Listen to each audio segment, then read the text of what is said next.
Hi, Anime Scar here. I brought you the best anime of summer 2024. This story starts off with this kid getting his ass whooped by his stepdad because he was taking too damn long to eat and looking like a little punk. The poor kid keeps apologizing, but his pops just keep swinging, and his mom's sitting there not giving a damn. It's some messed up dream from back in the day of our main character, Mimori, and he wakes up to find the class president getting straight up roasted. This bully dude named Sagu is the culprit, and he's holding Ayaka's book hostage. Sagu takes it to the next level by reading some cheesy romance novel out loud to the whole class, and everyone else is just ignoring the whole thing. They're all on a field trip, and Mimori can't help but notice how all his classmates are keeping their heads down, acting like they can't see the bullying, while the popular kids are cracking up. And the teacher, that dude couldn't care less and just sleeps through the whole damn ordeal. Mimori thinks maybe he'd look pretty badass if he stepped in, but then he remembers he's just a nobody and ain't gonna change a damn thing.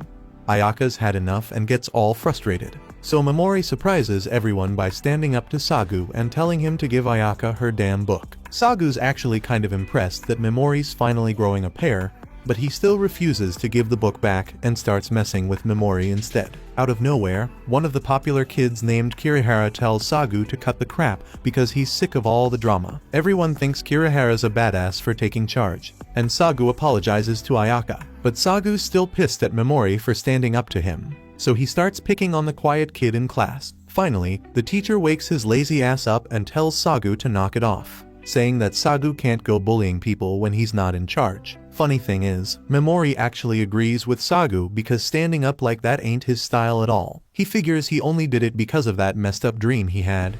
And just when things couldn't get any weirder, all the students freak the hell out because they get teleported to some freaky place. Some lady pops up and calls herself Vicious, a goddess from another world. She says they're heroes summoned to her world because some evil demon empire is making a comeback. The heroes from 200 years ago beat them once, but now the evil's back, and these students are the new heroes. She asks them to lend her their power. The students ain't buying this whole different world crap and think it's all some messed up dream, or maybe they all died in a damn car crash. Everyone's freaking out, but the teacher's trying to play it cool by saying he's there. But let's be real, dude's useless and just tells them to listen to the goddess. Mimori takes a look around and sees all this ancient stuff, plus the goddess with her golden eyes, and he starts thinking they're in some other damn world. Kirihara wonders what'll happen if they don't agree to fight the demon empire, and then the goddess drops the bomb that they won't be able to go back home. The only way to do this reverse summoning thing is by using this special element called the Demon King's essence, and there are only two ways to get it. One is by snatching the Demon King's heart, and the other is by collecting the Demon King's essence that gets released when they beat the Demon King and putting it in a crystal necklace. Sagu's getting pissed about being forced to fight, but the goddess is begging for their help because apparently they're the heroes of salvation. Ayaka points out that they're just regular-ass humans and far from being heroes, but the goddess insists they got powers no one else has. Mimori's getting a weird vibe, though, and he can't help but feel something's off. Sagu's done with this prank shit already, and Mimori realizes the goddess is the one pissing him off. All of a sudden, the students are straight up horrified when they bring out a prisoner to be chowed down by a monster. The goddess straight up obliterates the monster with some fire spell, but the students are still in denial, thinking it's all some CGI trick. The goddess changes the subject and announces it's time to reveal everyone's hidden skills. They all take turns touching this crystal ball, and when it lights up, it means they got some special ability. The summoners lose their shit when Sagu's light shines bright, meaning he's got some insane power. Sagu's doing a 180 on the whole situation and thinks being a hero sounds dope now. Next up is Kirihara, and the sorcerers can't believe their eyes when his power straight up shatters the crystal ball. That means he's S-class, the top rank in the game. Sagu is a class below, so he points out how Kirihara is better than everyone, no matter which world they're in. Ayaka is also an S-class hero, and the goddess is shocked when they find out there's a third S-rank hero among them. Normally they are lucky to just get one, so she declares that this is the best summoning ever. Finally, it's Mimori's turn, and he's clueless when his crystal glows purple.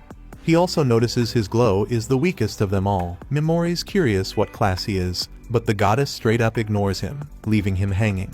Mimori realizes that he's a no one again, feeling like a nobody, just like back in my old world, but he's cool with it, embracing his no one status. and then out of nowhere, the quiet kid in class makes the crystal glow all black. The goddess explains that it only happened once before when the dark hero touched the crystal, and that dude ended up being one of the strongest A-rank heroes ever. The quiet kid starts laughing like a maniac and declares he always knew his time would come. Shortly after, the goddess shows everyone how to check their stats. Memori notices his stats seem pretty low, and he's got this unique skill called status ailments. Those unique skills are exclusive to the person who's got them, and the heroes can unlock more later on. Sagu's getting bored of all the explanations and just wants to get into hero mode. The teacher tells him to show some respect to the goddess, but Sagu shuts him down, saying the teacher's just a D-class hero. Then the goddess calls out Memori, shocking everyone. Memori's clueless as to why, so the goddess explains that he's the lowest rank among all the summoned heroes, an E-class. Apparently history's shown that the weakest hero always holds the others back, so they started getting rid of the weakest one in every summoning. It scared the shit out of the other heroes, but the summoners decided to switch things up. Instead, they decided to give even the lowest ranked hero one chance to survive. They'd test them by teleporting them to some ruins. If they survive and make it back up, they're free to live their lives. Memori's wondering how dangerous these ruins are, but nobody knows. They've spent countless criminals and heroes to the ruins, but none have come back. They call them the Ruins of Disposal. Memori tries to get out of it by mentioning his unique skill, but the goddess tells him that status ailment skills like his ain't worth much. They got a low success rate, and even when they work, they ain't that effective and don't last long. The goddess points out that his stats are also low, and even if he levels up, they won't improve much. Memori defends himself, saying it's unfair to summon him only to punish him, but Kirihara tells him to just go already, and everyone else is hurrying him up too. But Memori feels a little better when this kid named Yasu asks if he's okay. Yasu's the quiet dude in class, and he's always been nice to Memori. Things have changed now, though, and Yasu reminds Memori that he's the lowest rank. Yasu ain't even trying to talk to a low rank like Memori. He straight up calls him Mr. Trash Hero. And damn, Memori can't feel any worse. Then the goddess kicks off the ritual. When heroes get summoned, they usually get some dope unique item, but all Memori gets is a sorry-ass leather bag. The gem on the bag only glows when you pour magic in it. That's it. Out of nowhere, Ayaka steps up for Memori, which is hella surprising. But the goddess shuts her down and knocks her out. She tells everyone to forget about Memori because he's a goner. She sees all the other heroes as winners and wants them to witness the tragic fate that's waiting for losers like Memori. But hold up, Memori finally shows some determination. He gets mad as hell and tries to paralyze the goddess with a spell. No dice though. Turns out as a goddess, she's got a constant dispelled barrier that gives her total defense against status ailment spells. She bids farewell to the trash hero, but everyone's stunned when Kirihara busts out an attack spell. He apologizes, though, because he was just testing it out. The ritual keeps going, and everybody's just relieved they ain't wasting their time no more. The goddess asks if Memori's got any last words, but all he does is start crying. Then we see Memori talking to his younger self. He's sobbing, and his other self tells him that no matter how much he hides it and acts all harmless, he can't keep his true self under wraps forever. He tells himself to show everyone who he really is and stop suppressing his true colors. Finally, Memori reveals his true self when he ditches his weak persona and starts cussing out the goddess. Everybody's shocked, and Memori declares that if he makes it out alive, they better be ready for him. Then he gets teleported to the ruins, and it's pitch black. So he pours magic into the gem and starts exploring. But damn, Memori barely dodges an attack from a monster and hauls ass for his life. Memori's shaking as he runs because he can feel the massive power gap between him and that monster. Fear's taken over, and he tries to hide the glowing gem because he thinks it's attracting the beast. As he keeps running, Memori realizes he ain't scared. No, the feeling inside him is straight up frustration. He ain't got no weapons, all his stats are garbage, and his skills useless. So Memori figures this is where his life comes to an end. But out of nowhere, Memori finds some determination. He declares that he wants power and uses his paralyzation skill to freeze the terrifying monster in its tracks. Memori bolts and thinks about how the goddess said status ailment skills hardly ever work. He wonders if it was a miracle. But then he spots another monster in front of him. Memori can feel the hostility radiating from it, and it's overpowering. But he wants to live, so he shocks himself when his paralyzed skill works again. That makes him realize that his skill ain't just some one-time miracle. He starts wondering if it's something totally different from the magic in this world. Memori's running on fumes now. The boost the hero's got is all used up, and his own magic power is practically gone. He's scared it won't be enough to use his skill. But damn, he's surprised when he manages to cast a poison spell on the monster. The success rate is high, and it don't even matter what rank the monster is. The effect lasts a long ass time too. Memori tells the monster not to be mad at him because it was trying to take his life too. Now Memori's completely drained of magic power, and he wonders what'll happen if he tries to use his status ailment skill again. Just then, that monster from earlier shows up once more.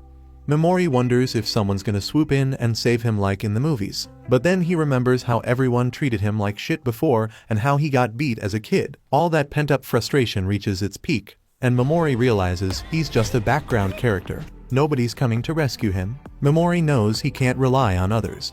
His only option is to fight for his survival. His inner self craves conquest, so he declares that the fight for his life starts right now. He tries to paralyze the freaking Minotaur again, but this time the damn skill doesn't work. So Memori has to freaking jump out of the way.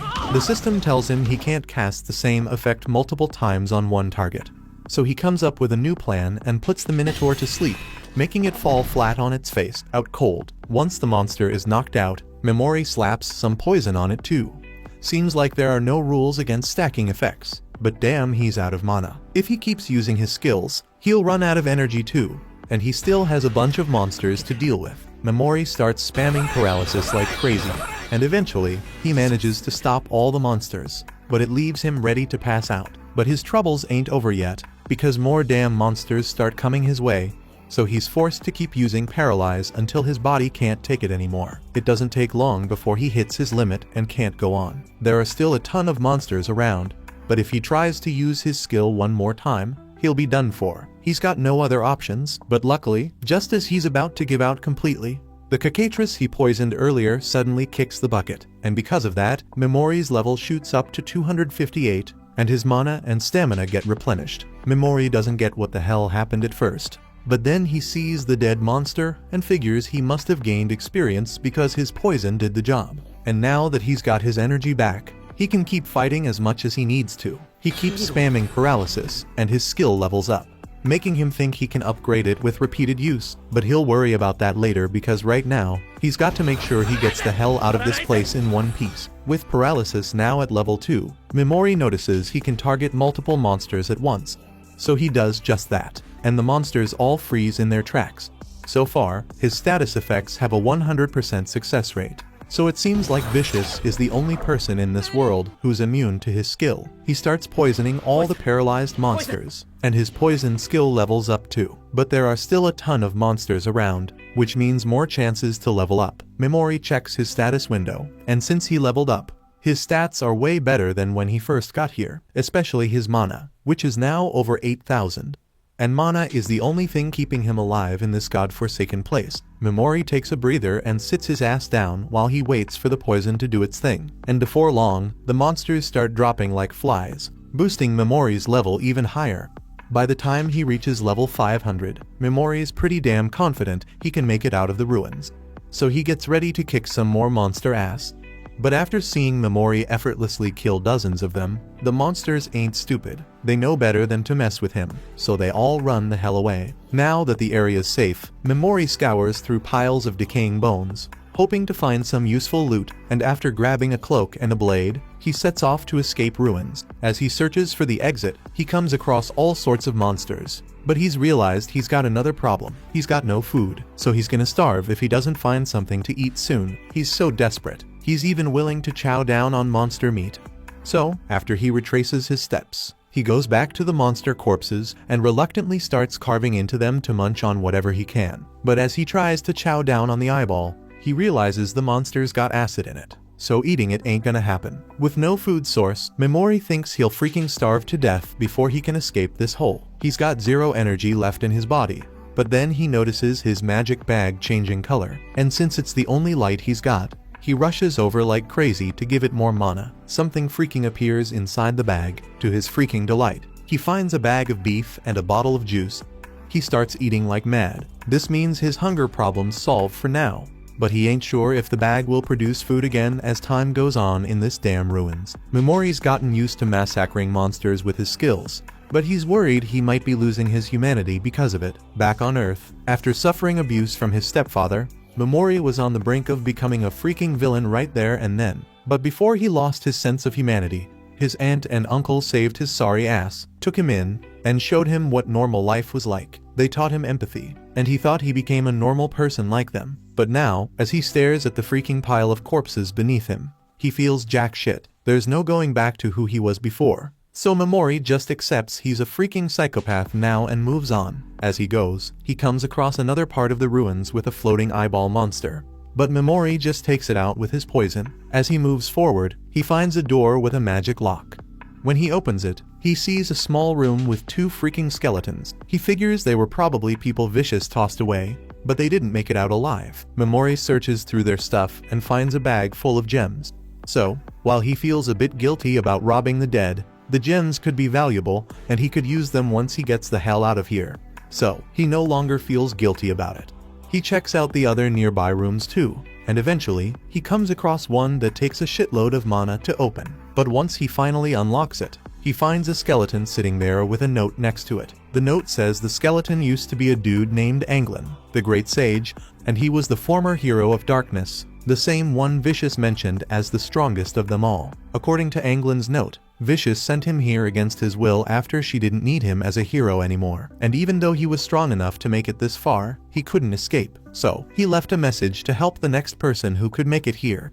Vicious may have called the Demon Lord evil, but in Memori's eyes, she's just as freaking bad. Although he can't say he's much better because his only goal is to get revenge on her, even if it means destroying the world. As he loots Anglin's corpse, he finds a book of forbidden arts, packed with info on medicine recipes and magic tool instructions that could come in handy later.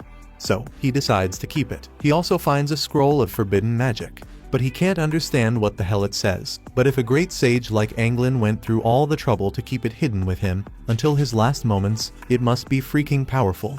And maybe, just maybe, it's strong enough for Memori to eventually defeat the goddess if he can ever figure it out.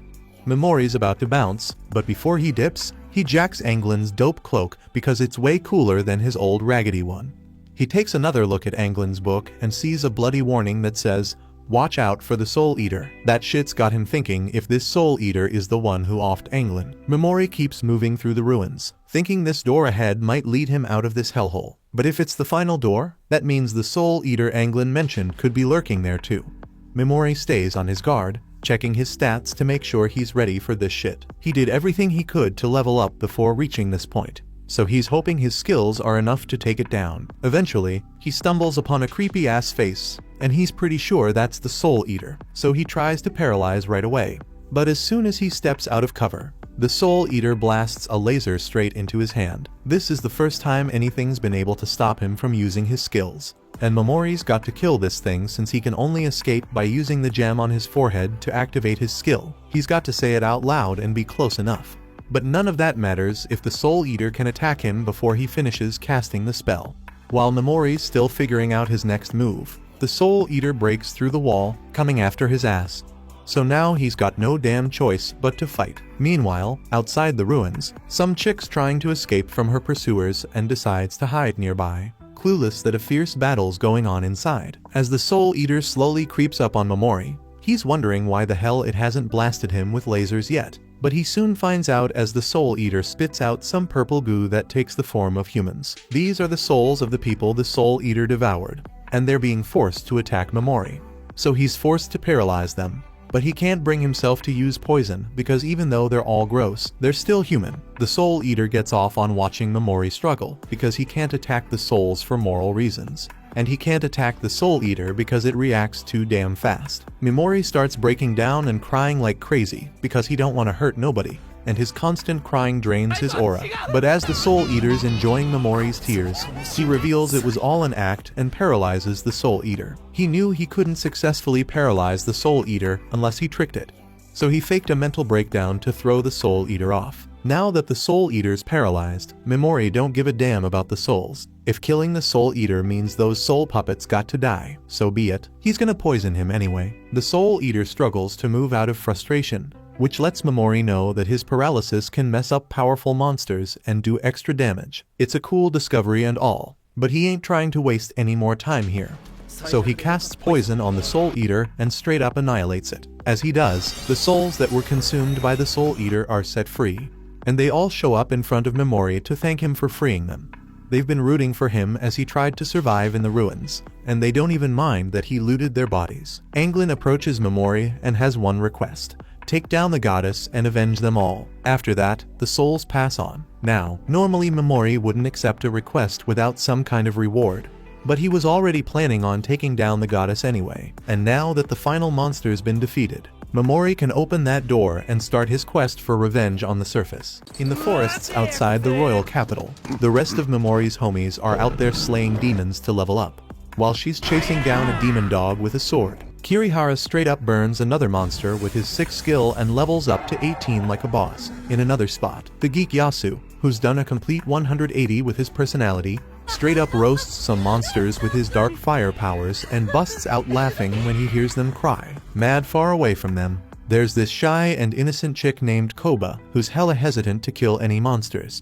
But this bully chick named Asagi tells her she gotta take them down or she gonna lose her life because it's the first test the goddess gave them. Asagi got Koba on a tight leash and tells her that soon the crew gonna fall apart and different groups gonna form because there's a lot of selfish peeps in the mix. Asagi's a B rank and she got plans to start her own crew with the girls who roll with her. She knows Koba's just a D rank, so she ain't gonna be accepted by Kirihara's crew or the other big shots. And Ayaka can't take her in because she on the brink of death. Koba starts freaking out when she hears this, but Asagi tells her not to sweat the small stuff. She just wants Koba to be her cute little toy.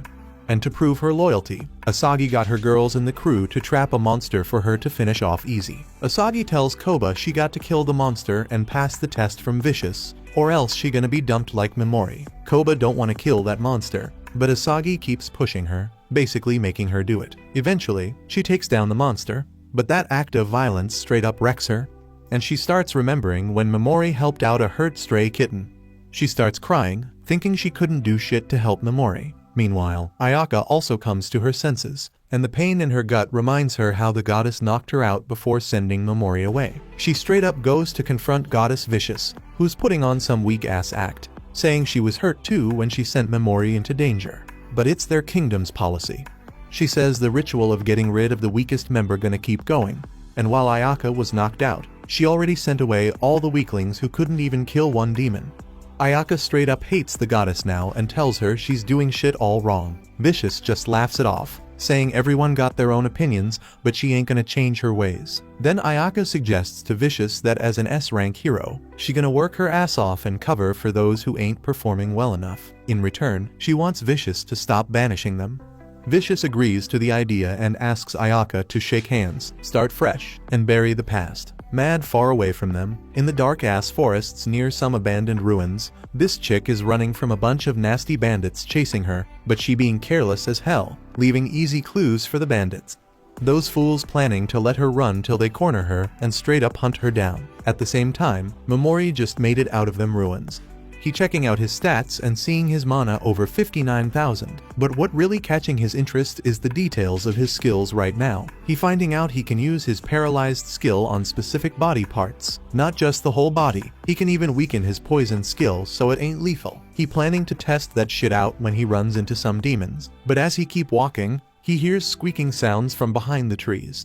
Turns out a bunch of slimes bullying a smaller slime, and Memori feeling sorry for the little dude. But that little slime got more guts than your average bullied kid and starts fighting back against the bullies. Memori thinking it's the perfect time to test out his new skills, so he paralyzes all them slimes and uses non-lethal poison on the bully slimes. Then he removes the poison and paralysis from the bullies and makes them run off. He turns to the small slime and tells it that it did real good standing up to the bullies. Memori says he gonna release it from the paralyzed state and asks it not to attack him. He lets go of the paralysis and keeps walking, but the slime starts following him instead. Memori thinking that slime an outcast like him, so he decides to adopt it. He puts the slime in his hood to keep watch behind his back and warn him if there's any danger. Meanwhile, Memori reading this book on forbidden arts by the Dark Hero. There's a recipe for a medicine that can make slimes even stronger. Memori talks to the little slime, telling it he on a journey for revenge against those who wronged him. He asks the slime if it still wants to roll with him, and it says hell yeah.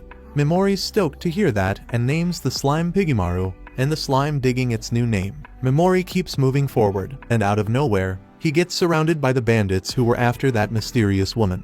The bandits was trying to wear her out, but they picked up another presence along the way, so now they here for some fun. The bandit leader tells Memori to hand over all his valuable shit if he want alive. Memori straight up terrified now because them bandits looking scary as hell, and he ain't never fought no humans before. The bandits start arguing about whether they should hurry up and catch the girl or waste time with random nobodies. And just when Memori thinking he can sneak away, the bandit leader tells him to stop right there. Memori pleads with the bandit leader, begging for his life, but that just amps up the bandit's desire to kill him. Dude charges at him, but Memori was just playing scared. He uses his paralyzed skill to freeze the bandit leader in his tracks, and then he takes his sweet time to rip into the bandits, calls them scum because even though they weaker than the ruined demons, their evil intentions run deep. Even Pigemaru is pissed off at these punks. Memori straight up says he won't lose sleep over killing these kinds of people. He actually happy he lightened Earth's load. He casts a poison spell on all the bandits, and once they all kick the bucket, Memori senses another presence nearby. It's the mystery girl, and she got some fancy technique from her tribe that summons a spiritual armor to protect herself. She feels Memori's power too, but ain't sure what to make of it. The girl ain't taking no chances, so she swings her sword through a bush where Pigemaru was hiding. Right then, Memori sneaks up behind her and paralyzes her. She stutters, asking what he wants, and he says he just needs info because he new to this area and clueless. Girl asks about the 4 bandits, and Memori wonders if they her crew. She denies it, and he believes her because she ain't ooze evil like them. He removes the paralysis from her head so she can talk free, and warns her not to pull any funny business or he gonna end her. Memori steps in front of her and straight up says he don't trust no one, especially strangers he meeting for the first time. Before he can start grilling her, she asks what happened to the bandits. Memori tells her he killed them all, and she can't believe it because those thugs supposed to be real tough. She asks if he fought them alone or got help, but he ain't spilling the details. Girl thinks Memori ain't a bad dude, so she decides to trust him, and says she'll answer any questions honestly. Memori starts trusting her a bit more because of her cooperative attitude, but he ain't letting her off the hook just yet. They start chatting, and Memori finds out he ain't in the alien kingdom, but in the Urza Kingdom's forest to the south. He picks up a ton of info and finally asks if she can read the forbidden spell scroll. She tells him it's written in some ancient script that barely anyone can read, but she knows someone who can. She spills the beans about the forbidden witch, a dangerous woman banished from her homeland because she knew too much. Girl tells Memori if he wants to meet the witch, he got to head to the Golden Demon Zone. This risky-ass area smack in the middle of the continent. Memori thanks her for the intel, and she thanks him too because he saved her from the bandits. Memori says they even now, and the girl wishes him the best of luck. He thinks she too honest and innocent for her own good, reminds him of his aunt. Anyway, he says his goodbyes, telling the girl the paralysis gonna wear off in a few minutes so she can go on her way. Pigemaru hops behind Memori and chills on his shoulder. They talk about how it's unlikely the girl gonna attack once she free from the paralysis, but Memori still wants his slime buddy watching his back just in case. He ready to help in any way he can.